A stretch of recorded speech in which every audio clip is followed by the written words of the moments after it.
Hello everyone, welcome to my UPSC. UPPSC RO जो समीक्षा अधिकारी का एग्ज़ाम है, जो 5 दिसंबर को होने वाला है।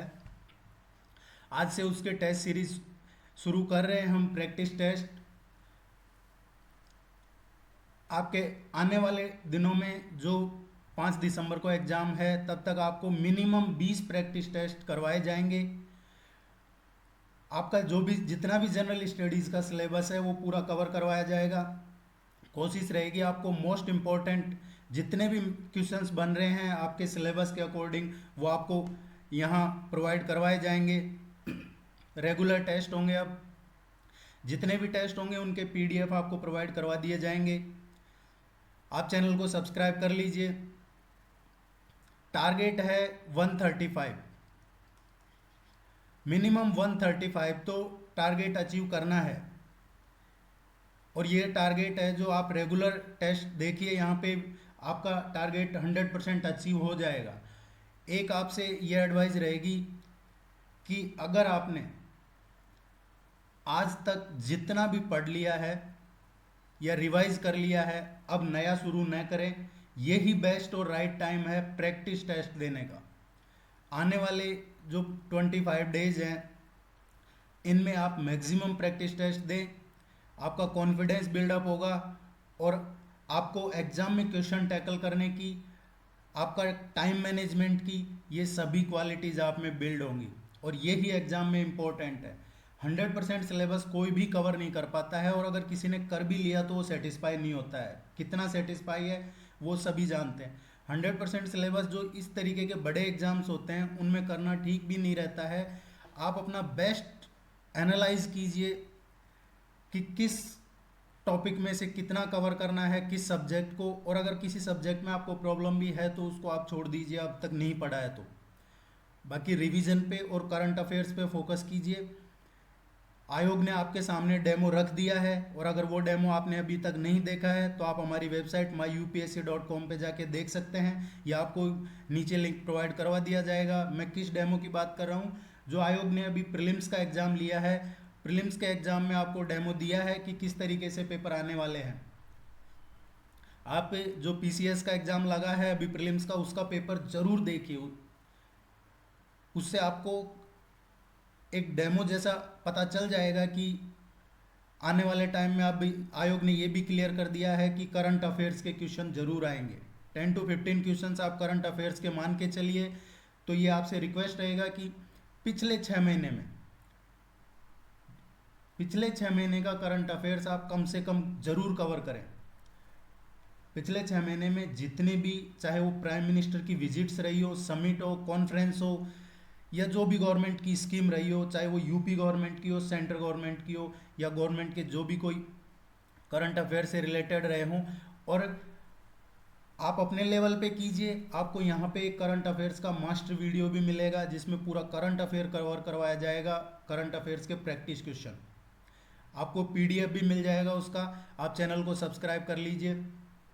देखिए, लास्ट टाइम है। अब इस 25 डेज में आपको कॉन्फिडेंस रखना है, अपनी हेल्थ का ध्यान रखना है। कई सारे स्टूडेंट से बात हुई है तो उनके हेल्थ इश्यू है, किसी का कॉन्फिडेंस बिल्ड नहीं हो रहा है। तो आप रेगुलर टेस्ट देखिए, यहाँ पे प्रॉपर स्लीप एंड डाइट का ध्यान रखिए, ये बहुत ज़रूरी है। और अगर फिर भी कॉन्फिडेंस बिल्ड नहीं हो रहा है तो आप एक काम कीजिए। अभी रिसेंटली आपने सुना होगा, पहली बात तो आपको करंट अफेयर्स है जो 15 नवंबर तक का ही पढ़ना है। 15 नवंबर के बाद के करंट अफेयर्स को पढ़ने की ज़रूरत नहीं है। अभी जो पद्मश्री अवार्ड मिल रहे हैं ये इम्पोर्टेंट है, इनको ज़रूर पढ़ना आप। इनसे हम भी आपको पूरे कवर करवाएंगे। आपने देख कॉन्फिडेंस बिल्ड करने के लिए इस तरीके की चीज़ें देखिए। अभी एक फ्रूट सेलर, जिससे एक अंग्रेज ने, जो संतरे बेचने वाला है, उससे पूछा कि भाई क्या रेट है। वो नहीं बता पाया, उसको इंग्लिश नहीं आती थी, लेकिन उसने रियलाइज़ किया कि एजुकेशन बहुत ज़रूरी है। उसने अपनी जो भी जमा पूंजी थी उससे एक स्कूल के लिए ज़मीन ली, कर्ज लिया, स्कूल बनाया, मस्जिद में स्कूल चला रहा था वो शुरू में। और अब उसको 2020 का पद्मश्री अवार्ड मिला है। मैं बात कर रहा हूँ हरिकला हज्जब्बा की, जो कर्नाटक का है, एक फ्रूट सेलर, संतरे बेचने वाला, जिसको पद्मश्री मिला है। आप जाके पढ़िए इस तरीके की खबरें, आपको ज़रूर कॉन्फिडेंस आपका बिल्ड होगा कि अगर आप चाहें अपने टारगेट को फिक्स कर लीजिए, वो ज़रूर आपको सक्सेस मिलेगी। कोशिश यही है कि आपका पूरा सिलेबस अच्छे से कवर करवाया जाए। फिर भी कोई क्वेरीज है, कोई डाउट्स हैं तो आप कमेंट सेक्शन में पूछिए, ज़रूर सॉर्ट आउट किया जाएगा आपका। Let's begin the test.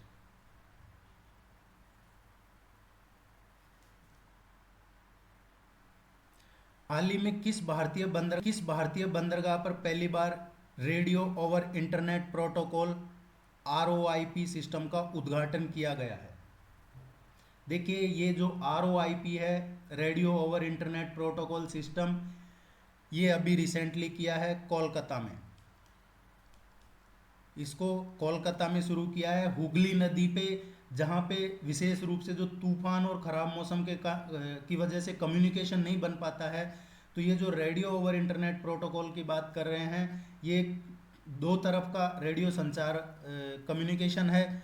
ये शुरू किया है कलकत्ता में, और कलकत्ता में है श्यामा प्रसाद मुखर्जी पोर्ट, यहाँ पे शुरू किया है।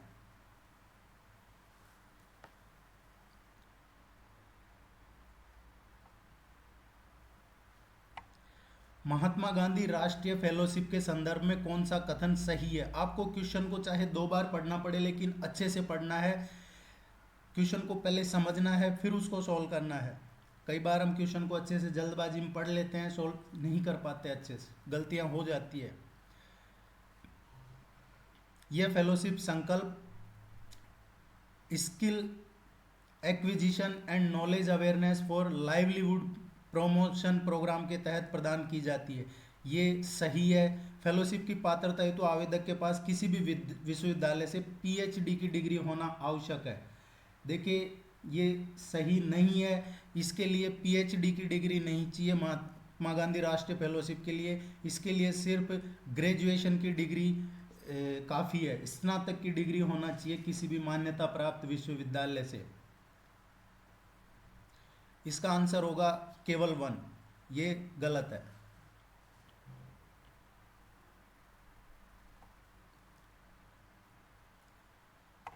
डीप डाइव प्रशिक्षण कार्यक्रम, डीप डाइव ट्रेनिंग प्रोग्राम का संबंध भारत सरकार की किस संस्था से है? देखिए, ये जो डीप डाइव है, अभी हाल ही में भारत में जो साइबर सिक्योरिटी है, साइबर सुरक्षा इकोसिस्टम को मजबूत बनाने के लिए ये इलेक्ट्रॉनिकी और सूचना प्रौद्योगिकी मंत्रालय ने ये शुरू किया है प्रशिक्षण कार्यक्रम। इसका सही आंसर होगा इलेक्ट्रॉनिकी और सूचना प्रौद्योगिकी मंत्रालय। ये किससे रिलेटेड है? आपसे एग्जाम में पूछा जा सकता है, डीप डाइव ट्रेनिंग प्रोग्राम किससे संबंधित है? ये साइबर सुरक्षा से संबंधित है।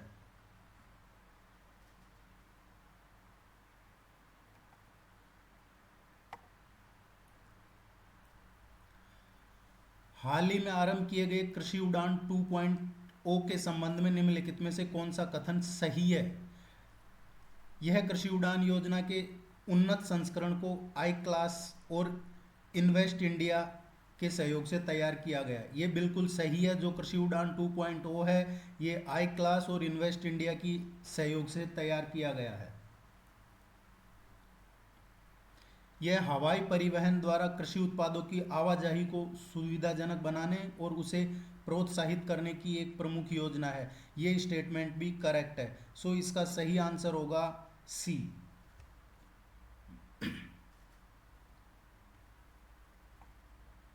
नेक्स्ट देखते हैं, आदर्श आचार संहिता के बारे में कौन सा कथन सत्य है? अभी इलेक्शन आने वाले हैं, तो इस तरीके के क्वेश्चन आप एक्सपेक्ट करके चलिए। आदर्श आचार संहिता उस दिन से प्रभावी हो जाती है जब निर्वाचन आयोग किसी चुनाव कार्यक्रम की घोषणा कर देता है और मतदान समाप्त होते ही यह निष्प्रभावी हो जाती है। ये स्टेटमेंट सही नहीं है। क्योंकि आदर्श आचार संहिता है जो चुनाव के दौरान राजनीतिक पार्टी और उम्मीदवारों के आचरण संबंधी दिशा निर्देशों का प्रारूप है। और भारत का जो निर्वाचन आयोग है, किसी भी चुनाव कार्यक्रम की घोषणा होने पर, चाहे वो आम चुनाव हो या उपचुनाव हो, इसे लागू कर देता है। और ये उस दिन से प्रभावी हो जाती है जब आयोग द्वारा चुनाव कार्यक्रम की घोषणा की जाती है, तथा अंतिम परिणामों की घोषणा होने तक ये जारी रहता है, ना कि केवल मतदान तक। इसमें लिखा है मतदान समाप्त होने तक, ऐसा नहीं है। मतदान समाप्त होने तक नहीं है, ये जब तक परिणाम, अंतिम परिणाम की घोषणा नहीं हो जाती, जब तक ये जारी होता है, ये आपको ध्यान रखना है। जमीनी स्तर पर संहिता की मॉनिटरिंग के लिए चुनाव पर्यवेक्षकों की व्यवस्था का प्रावधान है। ये स्टेटमेंट सही है, इसका आंसर होगा बी।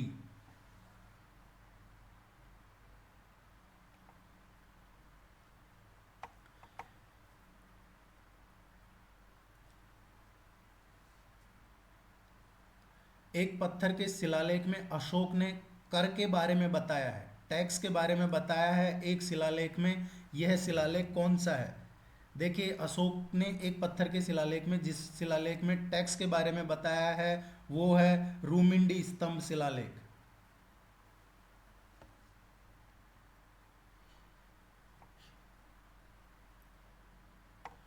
मनु, याज्ञवल्क्य, नारद और बृहस्पति कौन थे?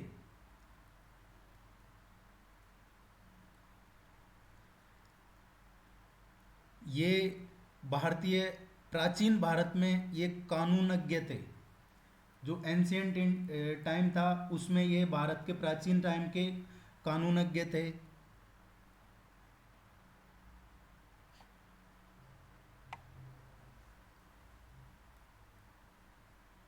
निम्नलिखित कथन किस भारतीय शास्त्रीय संगीत का वर्णन करते हैं? शास्त्रीय संगीत की बात हो रही है। यह नृत्य, संगीत और अभिनय का मिश्रण है। देखिए, ये जो शास्त्रीय संगीत है उसके बारे में स्टेटमेंट है, हमें पता करना है कि ये स्टेटमेंट किस शास्त्रीय संगीत के बारे में है। यह नृत्य, संगीत और अभिनय का मिश्रण है। इसमें एक गायक कथा सुनाता है और तालवादक वाद्य यंत्र बजाते हैं। इसमें भारी मेकअप और भारी सुंदर पोशाक का उपयोग शामिल है। देखिए, ये है इसका आंसर, कथकली है। दुनिया भर में कथकली की शिक्षा देने वाले केरल कला मंडल ने अपने जो अभी 90 साल के इतिहास में पहली बार लड़कियों को प्रवेश की अनुमति दी है, इसलिए ये क्वेश्चन ट्रेंडिंग में है, चर्चा में है। पहली बार लड़कियों को प्रवेश की अनुमति दी है।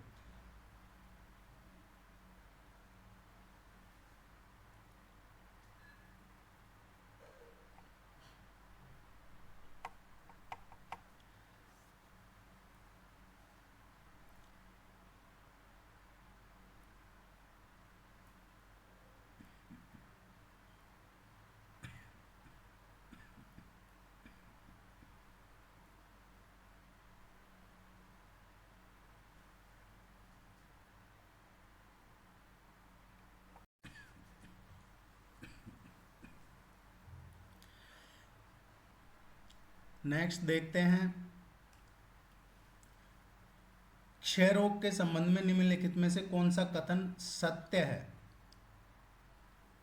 ये बीमारी वायरस के कारण होती है, ये एक संक्रामक रोग है। देखिए, अभी रिसेंटली जो WHO है, उसने जो साउथ एशिया क्षेत्र है उसकी उच्च स्तरीय बैठक का आयोजन किया है। और उसमें जो क्षय रोग है, यानी कि ट्यूबरक्लोसिस, टीबी, ये जो टीबी की बीमारी है, माइकोबैक्टीरियम ट्यूबरकुलोसिस नामक जीवाणु से होती है। आपको पता होगा टीबी किससे होती है? माइकोबैक्टीरियम ट्यूबरकुलोसिस, ये जीवाणु है, इससे होती है। ये बीमारी वायरस से नहीं होती है, ये एक संक्रामक रोग है। इसका आंसर होगा बी। और इसमें काफ़ी डेंजरस डेटा आए हैं। लगभग 30 लाख लोग टीबी की वजह से 2020 में डेथ हुई है उनकी। और ये जो 30 लाख है, अराउंड मोर देन 30 कंट्रीज के हैं, ये इसमें है जो। नेक्स्ट देखते हैं, पैदल सेना दिवस कब मनाया जाता है? देखिए, देश भर में 27 अक्टूबर को पैदल सेना दिवस मनाया जाता है। दुनिया की सबसे बड़ी इन्फेंट्री डिवीज़न भारत में ही है। और अभी ताज़ा रिपोर्ट की देखें तो भारत में पैदल सैनिकों की संख्या इसमें करीब 12.5 लाख के आसपास पैदल सैनिकों की संख्या है।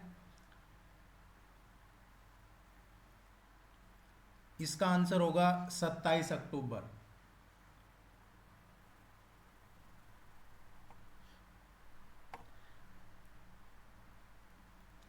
कंसल्ट ऐप के संबंध में निम्नलिखित में से कौन सा कथन गलत है? इस ऐप को केंद्रीय मंत्री नितिन गडकरी ने लॉन्च किया है, ये सही है। नितिन गडकरी जी ने, जो केंद्रीय मंत्री हैं, उन्होंने इस कंसल्ट ऐप को लॉन्च किया है और इस ऐप पर लगभग 65 क्षेत्रों के और देशों के लगभग 380 एक्सपर्ट जुड़े हैं, जिसमें स्वास्थ्य, कृषि, सुरक्षा, पर्यावरण, विदेश मामले या Kashmir issue, railway, economy, women empowerment या जो धार्मिक आध्यात्मिक जानकारी, वो सीधे यहाँ से आप विशेषज्ञों से ले सकते हैं। और इस ऐप को किसने तैयार किया है? जो कंसल्ट ऐप है, इसको ये पूर्व आईएएस अधिकारी है राघव चंद्रा, उन्होंने इसको तैयार किया है।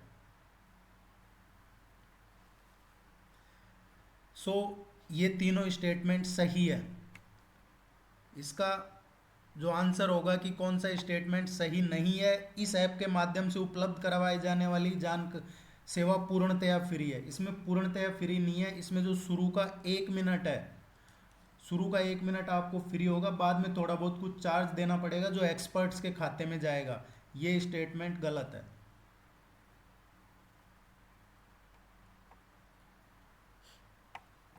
अवध के स्थानीय सूबेदार शहादत खां ने स्वतंत्र राज्य की स्थापना कब की थी?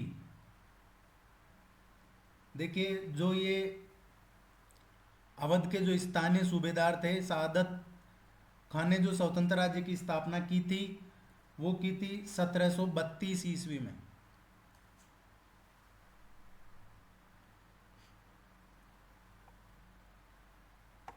निम्नलिखित में से कौन महिला उत्तर प्रदेश की क्रांतिकारी महिलाओं की सूची में शामिल नहीं है?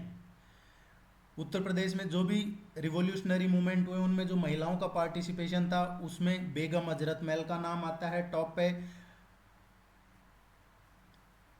अजीजन बाई, झलकारी बाई, ये सभी हैं। रमाबाई उत्तर प्रदेश से नहीं है।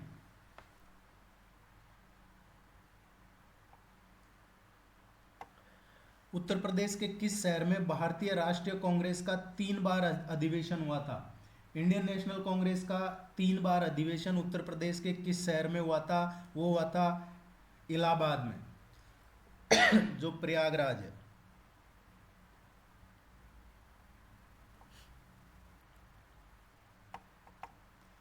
जय जवान जय किसान का नारा किसने दिया था? जय जवान जय किसान का नारा दिया था लाल बहादुर शास्त्री जी ने।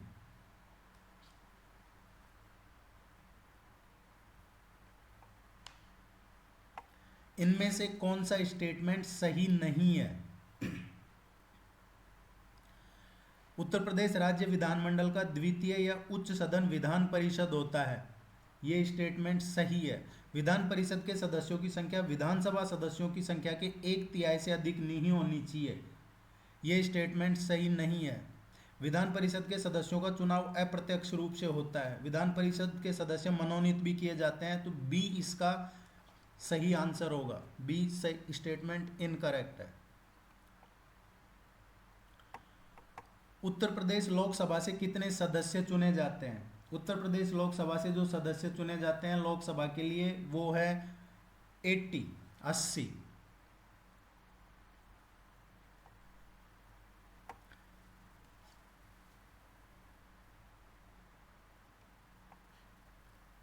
उत्तर प्रदेश राज्य में विधान परिषद के प्रथम सभापति कौन थे?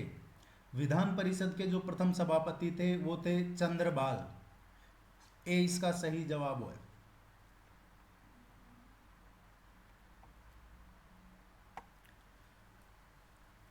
हाल ही में किस भारतीय अभिनेता को 51वें दादा साहब फाल्के पुरस्कार से सम्मानित किया गया है? देखिए, अभी रिसेंटली 67वां राष्ट्रीय फिल्म पुरस्कार समारोह हुआ है, जिसमें जो 51वें दादा साहब फाल्के पुरस्कार से सम्मानित किया है वो है सुपरस्टार रजनीकांत को।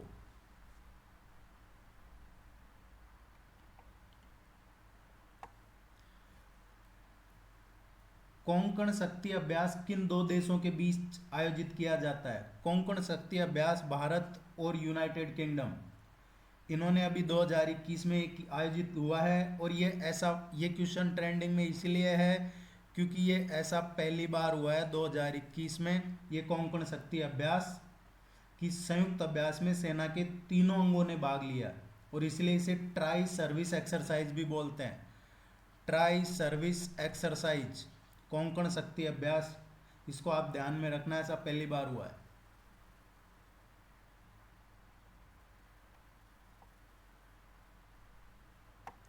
हाल ही में खबरों में रही नई औद्योगिक क्रांति पर साझेदारी का संबंध किस संस्था से है? देखिए, अभी हाल ही में जो ब्रिक्स हुआ है और ब्रिक्स की अध्यक्षता किसने की है इस बार के ब्रिक्स की अध्यक्षता की है इंडिया ने। आपको G20, ब्रिक्स, COP26 इनके बारे में ज़रूर पढ़ना है और आने वाले टाइम में आपको जैसा कि बताया मास्ट वीडियो मिल जाएगा, PDF मिल जाएगी, एक विशेषांक करंट अफेयर्स का मिल जाएगा आपको। ये जो पार्ट NRI है ये है partnership on new industrial revolution. Part NRI है ये, इसकी फुल फॉर्म है partnership on new industrial revolution. इसका आंसर है ब्रिक्स से जुड़ा हुआ है ये।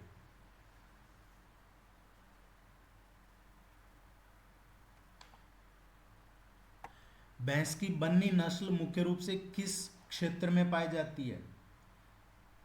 ये अभी चर्चा में है, अक्सर चर्चा में रहती है ये नस्ल है जो, और इसको ये जो भैंस की नस्ल है इसको 2010 में मान्यता दी थी और तभी से ये रेगुलर चर्चा में रहती है। और ये चर्चा की वजह है कि ये पानी की कमी और सीवर क्लाइमेटिक कंडीशन को भी सहन करने की क्षमता होती है इस नस्ल में। जलवायु परिस्थिति कितनी भी कठिन हो ये सहन करते हैं। इसके अलावा इनकी एक कैपेबिलिटी ये और होती है कि ये रात में चरते हैं, दिन में नहीं। इनकी एक अनूठी विशेषता ये भी है। ये इसका आंसर होगा कच्छ क्षेत्र में, गुजरात में।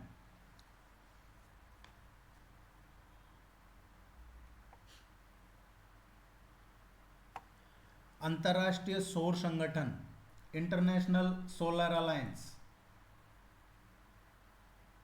इसके संबंध में कौन सा कथन सही है? यह है one sun one world one grid को लागू करने के लिए नोडल एजेंसी है। ये बिल्कुल सही है। हाल ही में ISA की तीसरी सभा संपन्न हुई है जिसमें नई हाइड्रोजन पहल की शुरुआत की गई है। देखिए, अभी जो रिसेंटली हुई है इंटरनेशनल सोलर अलायंस की, ये तीसरी महासभा नहीं थी, ये चौथी महासभा थी। इसका आंसर होगा A।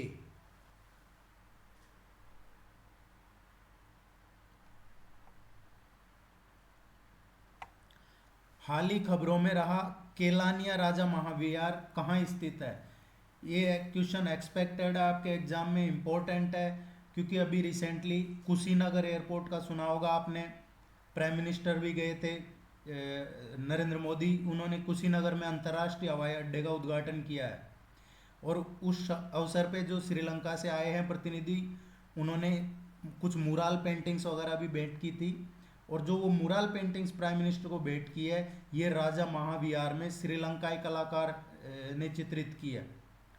और उसमें एक में चित्र में जो सम्राट अशोक है उसके जो पुत्र हैं महेंद्र, उनको दर्शाया है। और दूसरी में जो अशोक की बेटी है संघमित्रा, उनका आगमन और पवित्र बोध वृक्ष का चित्रण है उनमें।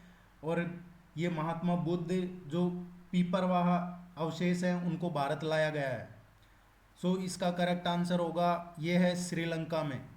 इसको आप जरूर इसके बारे में डिटेल पढ़िए, कुशीनगर का क्वेश्चन आने वाला है आपके एग्जाम में। बौद्ध से रिलेटेड क्वेश्चन आएगा एग्जाम में, पीपरवाह अवशेष क्या है श्रीलंका का, या संघमित्रा, महेंद्र, अशोक के जो पुत्र हैं, इनके बारे में थोड़ा आप जरूर पढ़िए।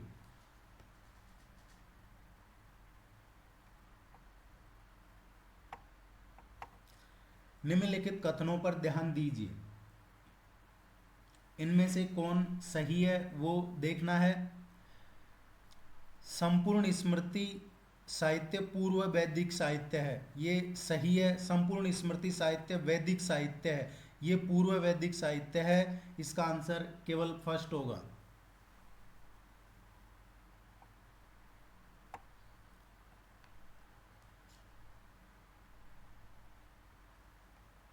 नेक्स्ट देखते हैं, प्रथम बौद्ध संगीति का आयोजन कहाँ पे हुआ था, कब हुआ था ये। जो प्रथम बौद्ध संगीति है इसका आयोजन बुद्ध की डेथ हुई उसके तुरंत बाद ही हुआ था, बुद्ध की मृत्यु के तुरंत बाद।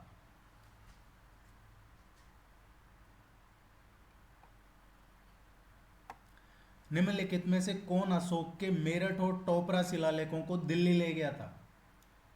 जो अशोक के मेरठ और टोपरा शिलालेख हैं उनको जो दिल्ली ले गए थे वो था फिरोज शाह तुगलक। फिरोज शाह तुगलक ये दिल्ली सल्तनत में तुगलक वंश का राजा था और इसने कब तक राज्य रहा है इसका 1351 से और 1388 तक ये तुगलक वंश डायनेस्टी में राजा रहा है। यही अशोक के मेरठ और टोपरा शिलालेखों को दिल्ली ले गए था।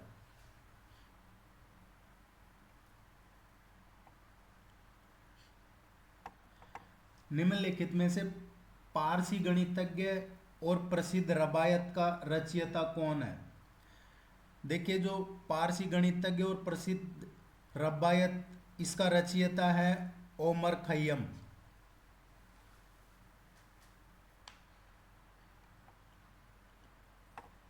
मुस्लिम राजाओं के आक्रमण से पहले कौन सी प्रथा प्रचलित थी। इनमें से कौन सी प्रथा मुस्लिम राजाओं के आक्रमण से पहले प्रचलित थी। देखिए जो प्रदा प्रथा है, बाल विवाह है और ये सती प्रथा है, ये मुस्लिम आक्रमणकारियों की ही देन है इंडिया में।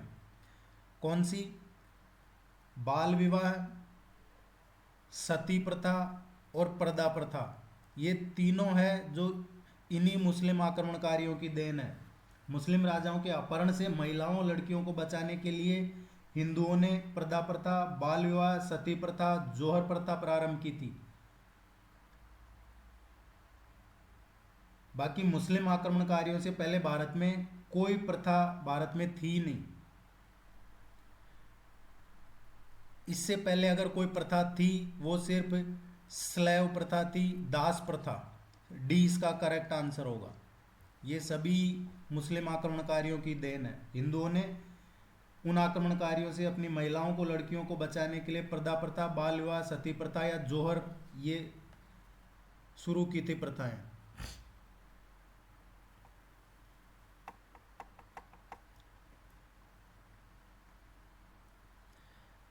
कबूलियत और पट्टा किसने शुरू किया। कबूलियत और पट्टा जो शुरू किया है वो किया है शेरशाह ने। ये कबूलियत और पट्टा शेरशाह सूरी ने शुरू किया था। शेरशाह सूरी कौन थे, ये सूरी वंश के एक राजा थे। ये कब रहे, 1540 से और 45 तक इन्होंने राज्य किया है। खुर्रम किसको कहा जाता था। शाहजहां का बचपन का नाम था खुर्रम।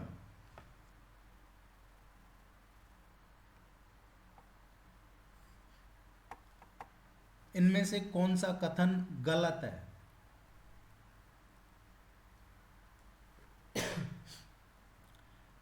विजय सेन सेन वंश का सबसे शक्तिशाली राजा था, ये स्टेटमेंट सही है। सामंत सेन सेन वंश का संस्थापक था, ये सही है। सेन वंश की स्थापना सामंत सेन ने की थी। सामंत सेन हेमंत सेन का बेटा था, ऐसा नहीं है। सामंत सेन हेमंत सेन के पिता थे, ये स्टेटमेंट गलत है। सी इसका सही आंसर होगा।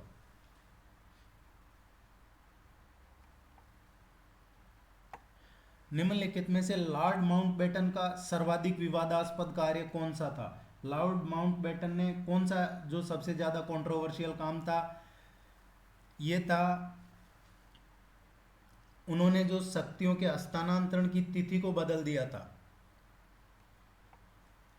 लॉर्ड माउंटबेटन ने शक्तियों के स्थानांतरण की तिथि को जून 48 से 47 कर दिया था।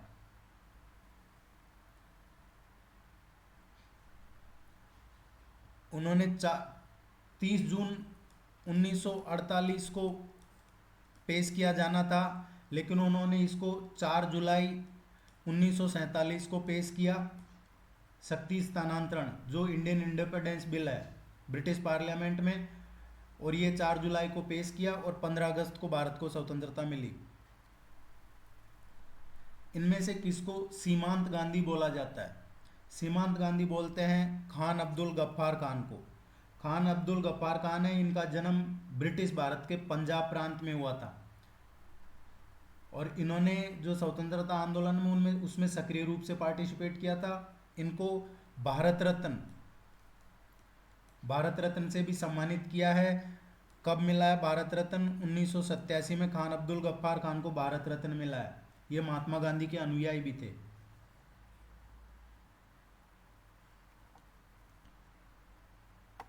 भारत में पहली ब्रिटिश प्रेसिडेंसी किस स्थान पर स्थापित की गई?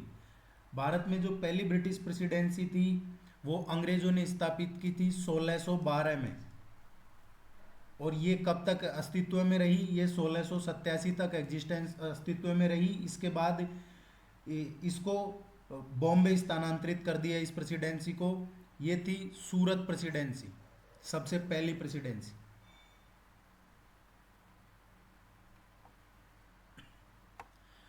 1937 के आम चुनाव के बाद की घटनाओं तथा उसके पश्चात कई प्रांतों में भारतीय प्रतिनिधियों की सरकार बनी। इस संदर्भ में कौन सा कथन गलत है? इनकरेक्ट स्टेटमेंट देखना है।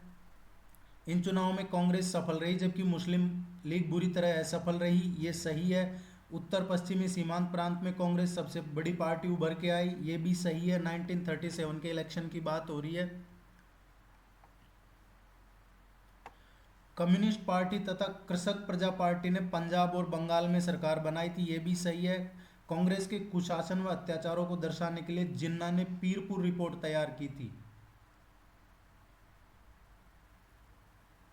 देखिए, ये पीरपुर रिपोर्ट जब तैयार नहीं की थी कांग्रेस के खिलाफ, इसने जो तैयार की थी वो शरीफ रिपोर्ट, मुस्लिम सफरिंग अंडर कांग्रेस रूल, या एक शरीफ रिपोर्ट थी,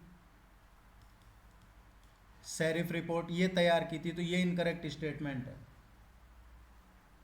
जिन्होंने आरोप लगाया था कि ये केवल हिंदुओं का प्रतिनिधित्व करते हैं।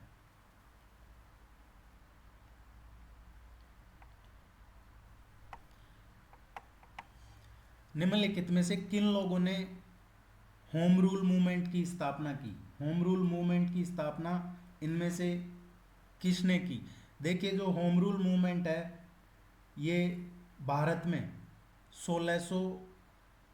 1916 से और 18 तक चला है, 1918 तक चला है। और ये जो आयरलैंड का होम रूल मूवमेंट था उससे इंस्पायर्ड था।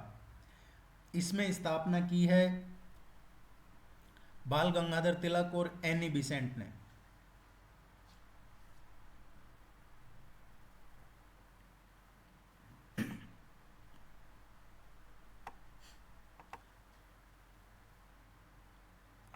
भारत छोड़ो आंदोलन का तत्कालिक कारण क्या था?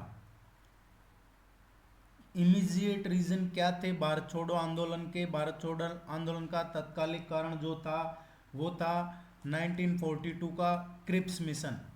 क्रिप्स मिशन ने क्या किया? ब्रिटिश सरकार का उद्देश्य था सेकेंड वर्ल्ड वॉर के लिए भारत का सहयोग प्राप्त करना, और क्रिप्स मिशन ने भारतीय नेताओं के सामने प्रस्ताव रखा था कि युद्ध के बाद भारत में भारतीयों की सरकार स्थापित की जाएगी, परंतु सभी भारतीय नेताओं ने इस पेशकश को सिरे से खारिज कर दिया।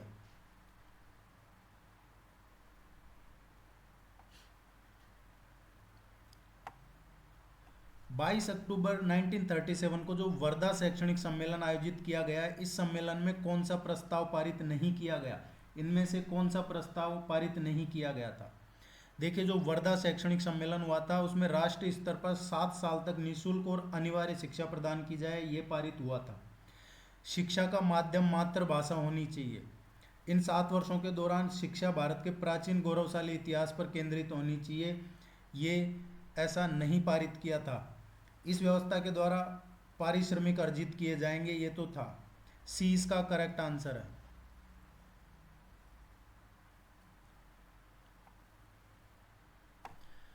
भारत में सबसे पहले राष्ट्रीय ध्वज को किस स्थान पर फहराया गया था?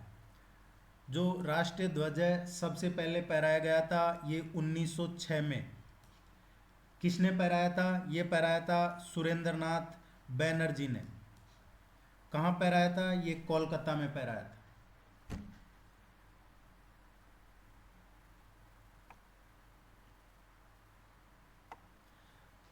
भारत के नियंत्रक और महालेखा परीक्षक किसके लेखपाल के रूप में कार्य करते हैं? हम बात कर रहे हैं कैग की।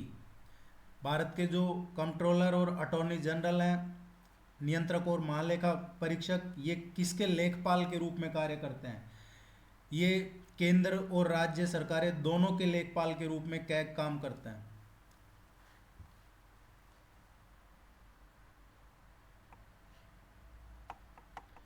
निम्नलिखित में कौन से न्यायाधीश पीआईएल लागू करने के लिए जाने जाते हैं? देखिए आजकल सुप्रीम कोर्ट में या कहीं पीआईएल का बहुत जोर शोर से प्रचलन है। कहीं भी कोई मच्छर छींक देता है पीआईएल कर देते हैं, जो जरूरी मुद्दे हैं उन पे लगाते नहीं है। तो जो भी पीआईएल लागू करने के लिए जाने जाते हैं ये हैं, पीआईएल है ये जनहित याचिका, public interest litigation. Justice PN Bhagwati supreme court के मुख्य न्यायाधीश थे जिन्होंने सर्वप्रथम पीआईएल को लागू किया था। बी इसका करेक्ट आंसर होगा।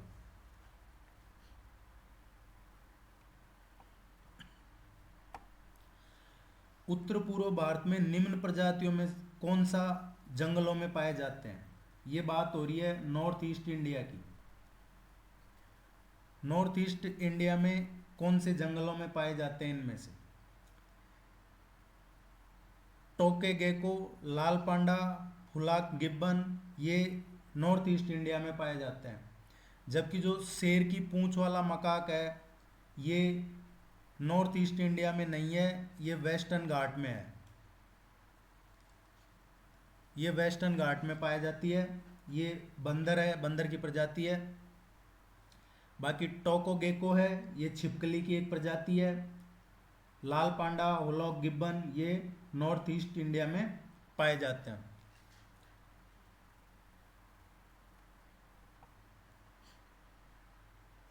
इसका करेक्ट आंसर होगा थर्ड वन।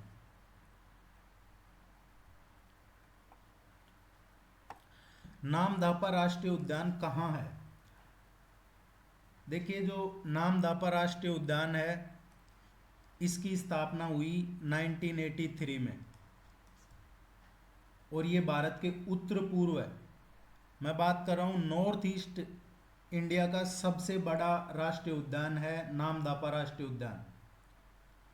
और इसकी एक और आपको कैरेक्टरिस्टिक बताऊं, ये जो ईस्टर्न हिमालय है उसका जैव विविधता बायोडाइवर्सिटी हॉटस्पॉट है।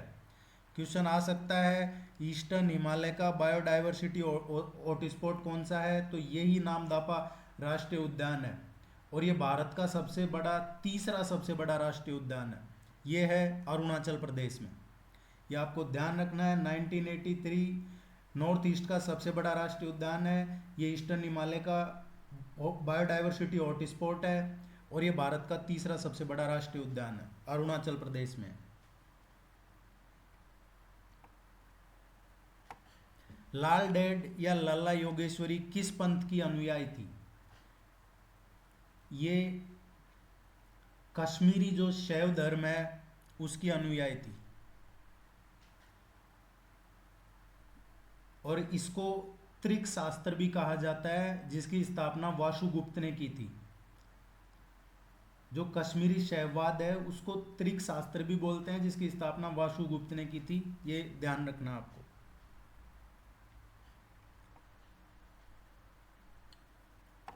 भारत की अमूर्त सांस्कृतिक विरासत की यूनेस्को सूची में इनमें से कौन सा नहीं है? यूनेस्को की जो सांस्कृतिक विरासत की सूची है उनमें कालबेलियाई, योग, रामलीला, ये माच शामिल नहीं है। माच एक्चुअली क्या है? ये एक थिएटर है मालवा रीजन का। जो मालवा कहाँ पे है? मध्य प्रदेश में। ये मध्य प्रदेश में मालवा रीजन का एक थिएटर है और इसको माना जाता है कि जो राजस्थान का ख्याल रंगमंच है उससे इसका जन्म हुआ है। ये यूनेस्को की जो सांस्कृतिक विरासत की सूची है उसमें नहीं है।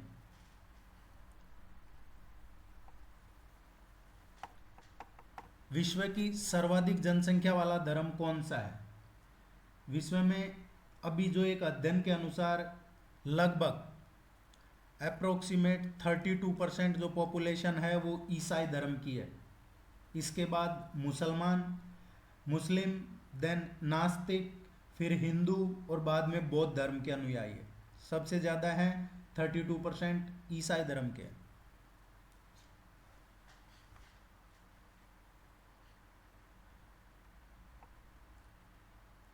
संगाई त्यौहार किस प्रदेश में मनाया जाता है? देखिए ये काफ़ी इम्पोर्टेंट है। ये एक मेगा इवेंट होता है जिसमें कला, संस्कृति, खेल, स्वदेशी व्यंजन, हैंडलूम, हस्तशिल्प और संगीत के मतलब एक तरीके से बेहतरीन प्रदर्शन और प्रचार का करवाती है। इसमें जो मणिपुर गवर्नमेंट है, ये मणिपुर संगाई महोत्सव पर्यटन विभाग द्वारा क्या करवाया जाता है। बी इसका करेक्ट आंसर होगा।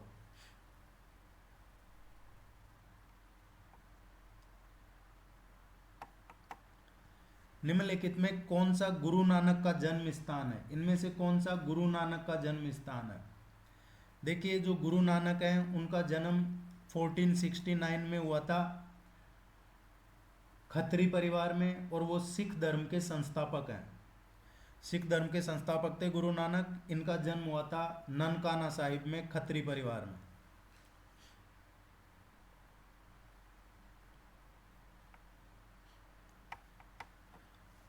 डोल ड्रम क्षेत्र किसे कहा जाता है?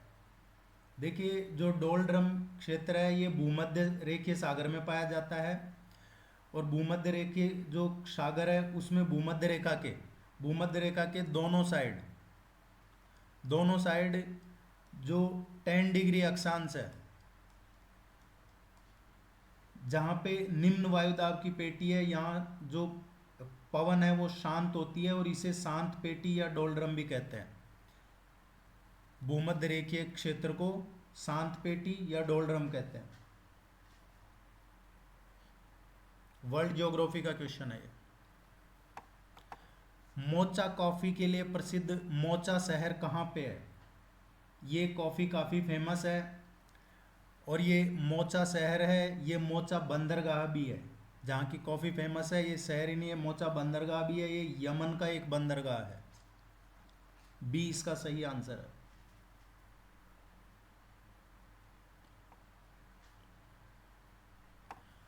बूरन नामक वायु किस क्षेत्र में बहती है? देखिए जो बूरन वायु है ये सिंजियांग, साइबेरिया और कर्नाटक में बहती है। ग्रीष्मकाल में ये वायु गर्म और शुष्क होती है, जबकि सर्दी में ये बर्फीले तूफान में प्रवाहित हो जाती है। इसका आंसर होगा पूर्वी एशिया में।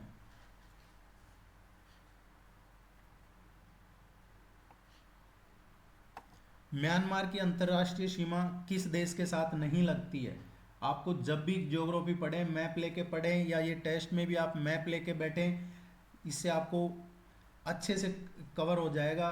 देखिए म्यांमार है, म्यांमार के उत्तर में है चाइना, और उत्तर पूर्व में कौन है? वियतनाम है। म्यांमार के जो ईस्टर्न साइड कौन है? Laos, Thailand.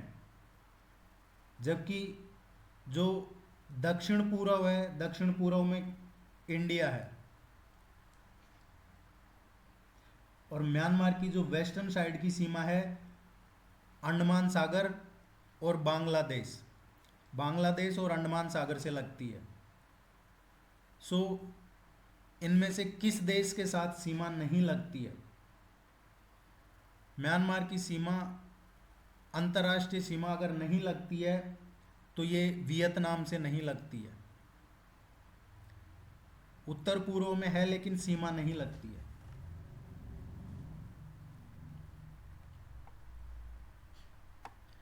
स्थलाकृतियों के अध्ययन को क्या कहा जाता है?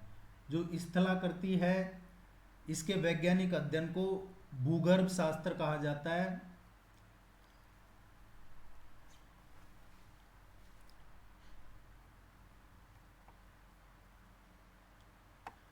बढ़ते हुए ब्रह्मांड के सिद्धांत को अन्य किस नाम से जाना जाता है?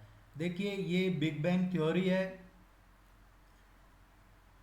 बिग बैंग या बृहद विस्फोट सिद्धांत कहें। और ये किसने दिया है? ये बिग बैंग या बृहद विस्फोट सिद्धांत दिया था जॉर्जेस लैम्प्रे ने। ये सिद्धांत किससे रिलेटेड है? ब्रह्मांड की उत्पत्ति से रिलेटेड है ये सिद्धांत, बिग बैंग या बृहद विस्फोट सिद्धांत।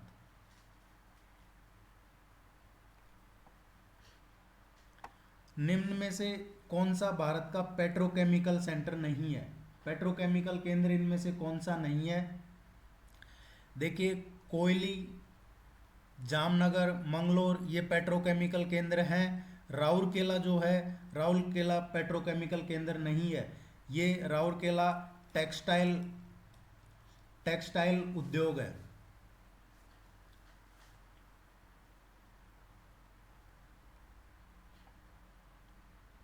इनमें से कौन सा पिडमांट पठार का एक उदाहरण है? देखिए, जो पिडमांट पठार है वो बोला जाता है जिसके एक साइड में पहाड़ होता है, उसको पिडमांट पठार बोलते हैं। और जो मालवा का पठार है उसके एक साइड में पहाड़ है, इसलिए इसको पिडमांट पठार बोलते हैं।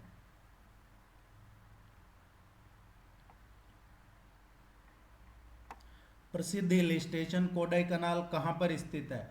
ये जो कोडाई कनाल है ये केरल और तमिलनाडु के बीच में है। ये पलानी की पहाड़ियाँ, केरल और तमिलनाडु में है पलानी पहाड़ियाँ, वहाँ पे है ये कदाई कोनाल। और इसकी जो सबसे हाईएस्ट पॉइंट है वो है 1800 टू 2500 मीटर की हाइट होती है इसकी। ध्यान रखना है, पलानी की पहाड़ियाँ केरल और तमिलनाडु में। राम सेतु किस जल डमरू मध्य में स्थित है? राम सेतु है ये पाक जल डमरू मध्य में, भारत के तमिलनाडु और जो श्रीलंका का है मन्नार, इसके बीच में स्थित है। और इसका नाम पल्क या पाक रखा है, ये रखा है सर रॉबर्ट पल्क के नाम पे। जो रॉबर्ट पल्क के नाम पे रखा है इसका नाम, बी इसका सही जवाब।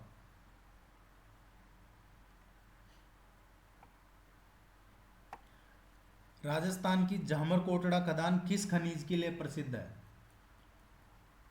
देखिए, राजस्थान में उदयपुर के नज़दीक है झामर कोटड़ा, और ये भारत का सबसे बड़ा रॉक फॉस्फेट का भंडार यहाँ पे है, जिसे फॉस्फेट का उपयोग जो उर्वरक उद्योग में कच्चे माल के रूप में किया जाता है, उसके लिए ये झामर कोटड़ा फेमस है। उदयपुर में है राजस्थान में, ये भारत का सबसे बड़ा रॉक फॉस्फेट का भंडार यहीं पे है।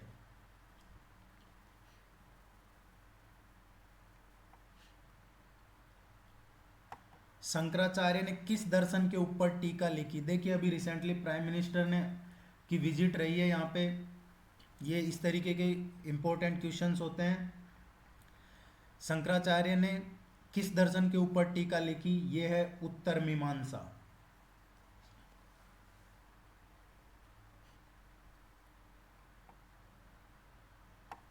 अहमद शाह अब्दाली ने किस मुगल शासक के राज्य में भारत पर पहला आक्रमण किया था?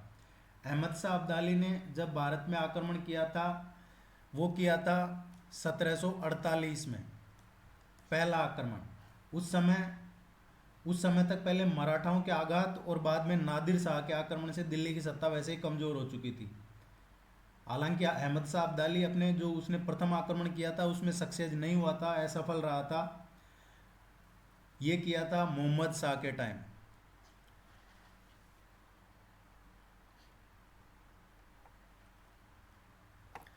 किस सूफी संत को चिराग देहलवी कहा जाता? देखिए, जो चिराग देहलवी कहा जाता है ये संत निजामुद्दीन औलिया के शिष्य थे, कवि और सूफी संत थे नसरुद्दीन मोहम्मद। ये शेख नसरुद्दीन मोहम्मद को कहा जाता है। ये 14th सेंचुरी के रहस्य कवि और सूफी संत माने जाते हैं।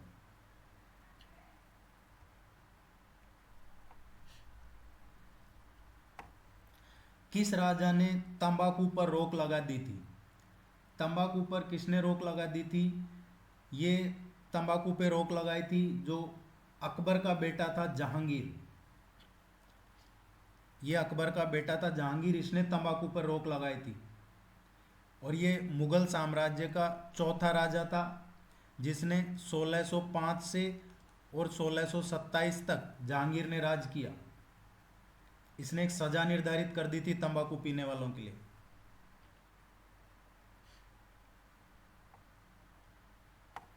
निम्न में से किस प्रदेश के हिस्से कृष्णदेव राय के राज्य में नहीं थे? कृष्णदेव राय दक्षिण भारत के जो राज्य है विजयनगर, आपने पढ़ा होगा साउथ इंडिया में विजयनगर उसके सबसे महान राजाओं में से एक थे। और इन्होंने 1509 से और 1529 तक राज किया कृष्णदेव राय ने। महाराष्ट्र इनके राज्य में का हिस्सा नहीं था।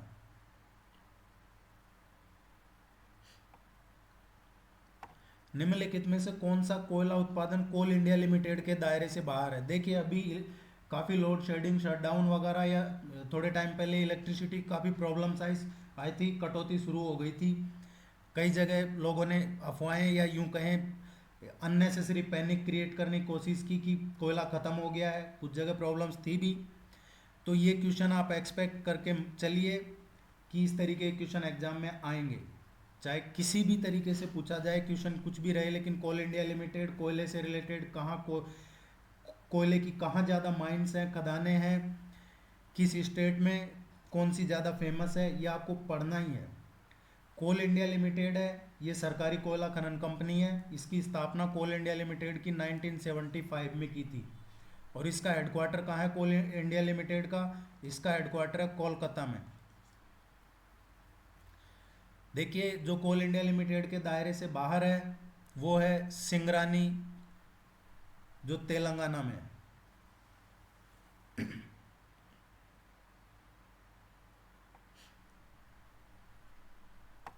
आर्थिक मामलों की जो कैबिनेट समिति है उसका अध्यक्ष कौन होता है?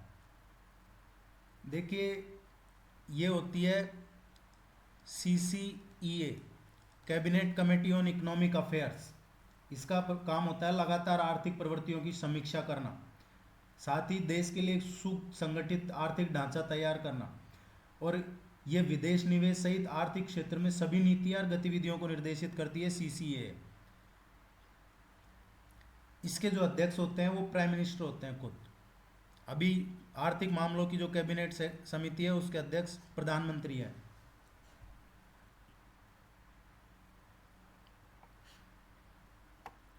निम्नलिखित राज्यों में से किन राज्यों ने अपना लक्ष्य 100% जैविक खेती रखा है? इनमें से कौन से स्टेट हैं जिन्होंने अपना 100% लक्ष्य जैविक खेती रखा है? उत्तराखंड, सिक्किम, नागालैंड, मिजोरम। ये आपको याद रहे इसीलिए चारों ऑप्शन दिए हैं। इस तरीके के क्वेश्चन पहले भी एग्जाम में आए हैं, अभी भी आएंगे। भारत के टोटल 9 स्टेट्स हैं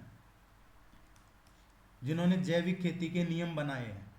और उन 9 स्टेट्स में से सिक्किम, उत्तराखंड, नागालैंड और मिजोरम, इन्होंने 100% जैविक खेती का लक्ष्य रखा है, ऑर्गेनिक फार्मिंग।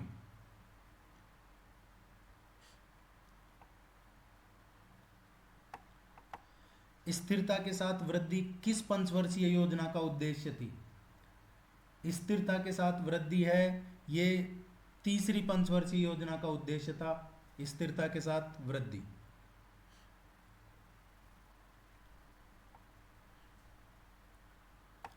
कुल लागत इसका योग है। देखिए कुल लागत किस किस का योग है? ये एक निश्चित और जो परिवर्तनीय लागत होती है उसका योग होता है। ए इसका सही आंसर होगा। निश्चित लागत और परिवर्तनीय जो लागत है उसका योग होती है कुल लागत।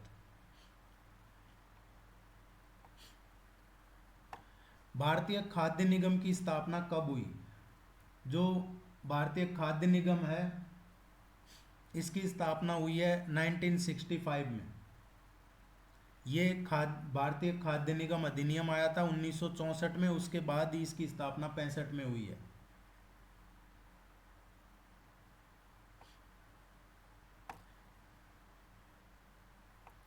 बर्न कानून किससे संबंधित है?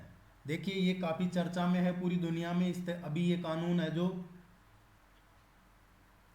ये कॉपीराइट से रिलेटेड कानून है।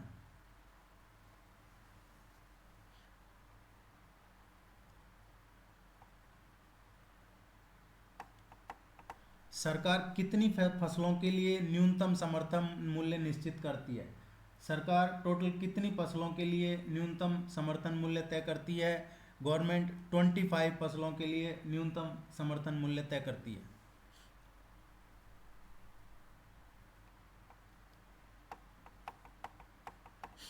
उत्तर प्रदेश का राजकीय पक्षी क्या है? इस तरीके के क्वेश्चन कई बार डाल दिए जाते हैं एग्जाम में आपको फील गुड करवाने के लिए। सारस इसका आंसर है।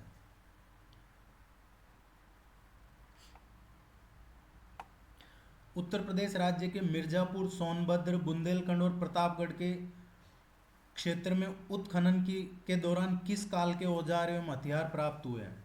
देखिए यहाँ पे उत्खनन के दौरान है जो प्राचीन काल और नवपाषाण काल दोनों के हथियार प्राप्त हुए हैं।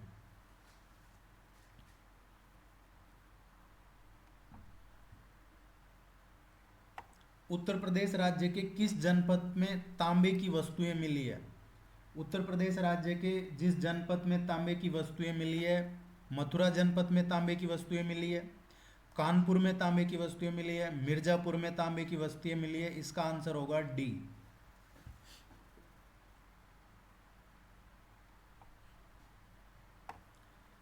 किस वित्त आयोग के आधार पर भारत संघ के किसी राज्य को विशेष राज्य का दर्जा नहीं दिया जा सकता? ये कौन से वित्त आयोग ने अभी रिपोर्ट में रिकमेंड किया है कि किसी राज्य को विशेष राज्य का दर्जा वित्त आयोग के आधार पर नहीं दिया जा सकता? इनमें से कौन से वित्त आयोग ने ये रिपोर्ट दी है? विशेष दर्जा नहीं दिया जा सकता किसी भी राज्य को, ये रिपोर्ट दी है 14वें वित्त आयोग ने। और जो 14th फाइनेंस कमीशन था उसके चेयरमैन कौन थे? देखिए जो फाइनेंस कमीशन बनता है ये कॉन्स्टिट्यूशन का जो आर्टिकल 280 है उसके अकॉर्डिंग बनाया जाता है वित्त आयोग। जो 14वां वित्त आयोग था उसके चेयरमैन कौन थे? जो 14वां वित्त आयोग था उसके चेयरमैन थे डॉक्टर YV रेड्डी। और अभी जो 15वां वित्त आयोग चल रहा है इसके चेयरमैन कौन है? अभी जो 15th फाइनेंस कमीशन है उसके चेयरमैन है NK सिंह। NK सिंह है ये 15th फाइनेंस कमीशन के चेयरमैन है, ये आपको ध्यान रखना है।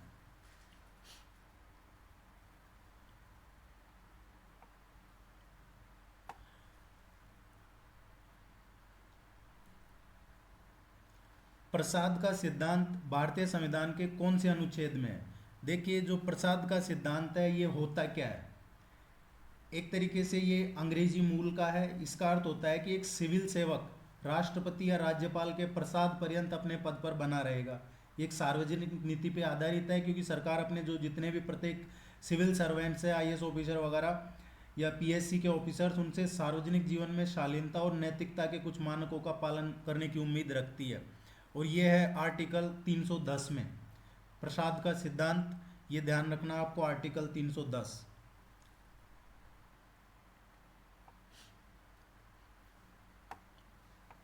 निम्नलिखित में से किस स्टील प्लांट को भारत का पहला स्वदेशी स्टील प्लांट कहा जाता है? देखिए इसका आंसर है बोकारो स्टील प्लांट। इसकी स्थापना हुई थी 1964 में।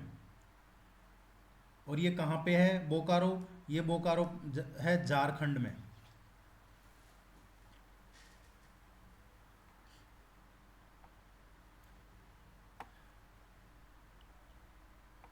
यदि कोई समुद्री जहाज पश्चिमी तट गुजरात तट कांडला बंदरगाह गुजरात से यात्रा शुरू करता है तो पूर्वी तट ईस्टर्न तट कलकत्ता तक पहुंचने पे, यहाँ पूर्वी तट से और कलकत्ता बंदरगाह तक पहुंचने में किन किन बंदरगाहों से होकर गुजरेगी पोर्ट ब्लेयर के अतिरिक्त?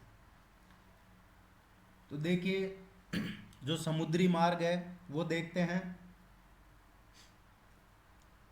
ये समुद्री मार्ग होगा कांडला के बाद मुंबई का, ये मुंबई है देन फिर तूतीकोरिन होगा, कोचीन केरला वाला, केरला का कोचीन। देन तमिलनाडु तूतीकोरिन, ये फिर एन्नोर, और फिर ये उड़ीसा का पारादीप, और देन कलकत्ता। ये इधर से जाना पड़ेगा, समुद्री मार्ग इधर से नहीं है। इसका करेक्ट आंसर होगा ए, मुंबई, कोचीन, तूतीकोरिन, एन्नोर और पारादीप।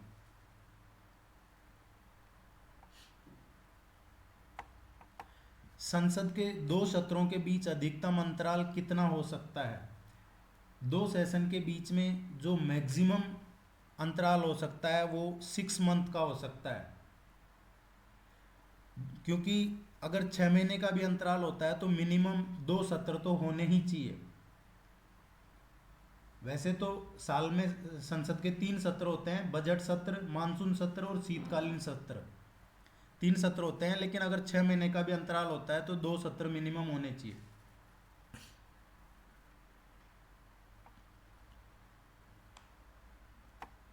सूडान की सीमा किन देशों से लगती है? देखिए अभी सूडान में क्या हुआ है, अभी हाल ही में 2019-20 में, कि वहाँ पे कट्टर इस्लामिक प्रेसिडेंट था, उमर बल अल बसर बशीर, उमर अल बशीर था।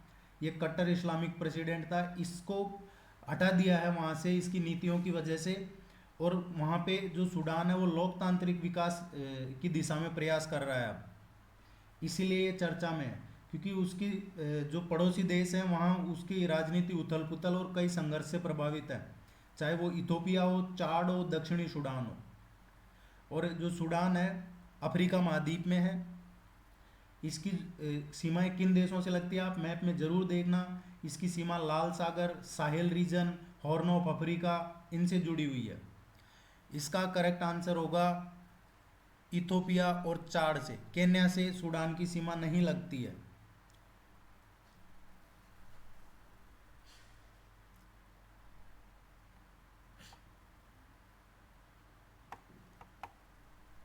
ग्रेल अंगूर के संबंध में कौन सा कथन सत्य है? देखिए अभी हाल ही में नीले बाल से युक्त ये ग्रेल अंगूर है, सेमनोपेथिकस एंटलस, ये एक समूह है। एक समूह को गुजरात के अंकलेश्वर में औद्योगिक क्षेत्र में देखा गया है इसको। ये वैसे तो नॉर्थ हिमालय में ज़्यादातर पाई जाती है इसकी प्रजातियाँ, और ये IUCN की लिस्ट में इसे कम संकटग्रस्त श्रेणी में रखा गया है। सो इसे लुप्त प्राय में नहीं रखा गया है, ये गलत है। भूटान, उत्तर भारत और नेपाल में पाया जाता है, ये सही है।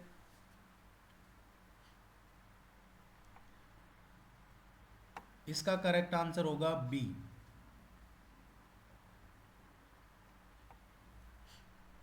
बैलिस्टिक मिसाइल अग्नि 5, कौन सा कथन सही है? ये अग्नि 5 का अभी टेस्ट किया है। कहाँ से किया है ये टेस्ट? अग्नि 5 का जो टेस्ट किया है ये उड़ीसा से किया है। उड़ीसा में जो APJ अब्दुल कलाम द्वीप है वहाँ से किया है। ये सतह से सतह में मार करने वाली मिसाइल है, और ये सबसे विश्वसनीय और न्यूनतम प्रतिरोधक क्षमता को मजबूत करने वाली मिसाइल है। 3 स्टेज यानी 3 चरणों के सॉलिड फ्यूल इंजन का इसमें इस्तेमाल है, और इसका एक बार अगर टारगेट सेट करके छोड़ दिया फिर ये नहीं रोक सकता इसको कोई भी। 5,000 किलोमीटर तक ये सही है। अब तक इंडिया के पास चाइना को कवर करने के लिए कोई मिसाइल नहीं थी, अब अग्नि 5 से पूरा चाइना इसकी रेंज में आ गया है। 2 चरणों वाले सॉलिड फ्यूल नहीं, इसमें 2 चरण नहीं है, 3 चरणों वाला है। पहला इसका सही आंसर होगा।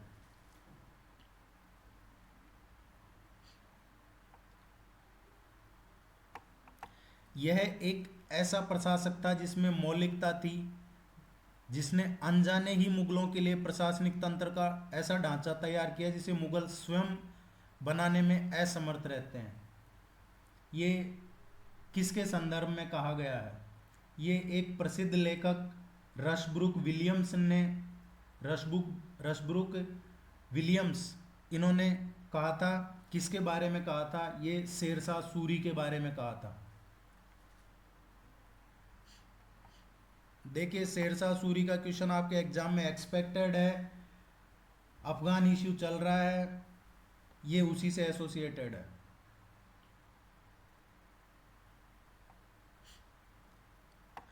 प्रतिवर्ष हाथी महोत्सव कहाँ मनाया जाता है? प्रतिवर्ष जो हाथी महोत्सव मनाया जाता है राजस्थान में जयपुर में मनाया जाता है।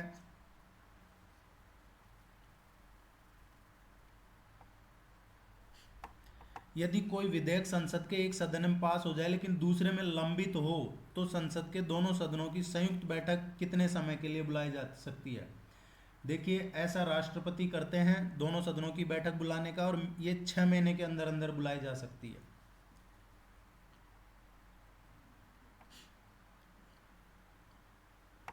भारत के राष्ट्रपति का चुनाव लड़ने के लिए न्यूनतम और अधिकतम आयु क्या होनी चाहिए? देखिए, न्यूनतम जो आयु सीमा है वो राष्ट्रपति का लड़ने के लिए 35 ईयर है। वो भारत का नागरिक होना चाहिए, 35 ईयर की आयु पूरी कर चुका हो, लोकसभा का सदस्य बनने की योग्यता हो, वह केंद्र और राज्य सरकार के अधीन किसी भी लाभ के पद पर कार्य न कर रहा हो। ये राष्ट्रपति के लिए योग्यताएं हैं, लेकिन अधिकतम कोई सीमा नहीं है। न्यूनतम 35 है लेकिन अधिकतम कोई सीमा नहीं है। आपने अभी तक चैनल को सब्सक्राइब नहीं किया है तो चैनल को सब्सक्राइब कर लीजिए। आपको आने वाले टाइम में रेगुलर टेस्ट मिलेंगे। यहाँ पे किस देश ने अपने यहाँ 10 अन्य देशों के राजदूतों को अस्वीकार्य घोषित कर दिया है? देखिए, अभी रिसेंटली FATF है, फाइनेंशियल एक्शन टास्क फोर्स, इसने जो टर्की है जो अपने आप को पूरी दुनिया का खलीफा बनाने की कोशिश कर रहा था, इसको ग्रे लिस्ट में डाल दिया है। पाकिस्तान ऑलरेडी ग्रे लिस्ट में था FATF में, इसने FATF ने टर्की को भी उठा के इसमें डाल दिया है। तो जो तुर्की है उसके राष्ट्रपति तैयब अर्दोगान ने अमेरिका, जर्मनी, फ्रांस इन समेत Finland, Canada, Denmark, Germany, Netherlands, Norway, Sweden, इनके जो 10 देशों के राजदूत हैं उनको अस्वीकार्य घोषित कर दिया है।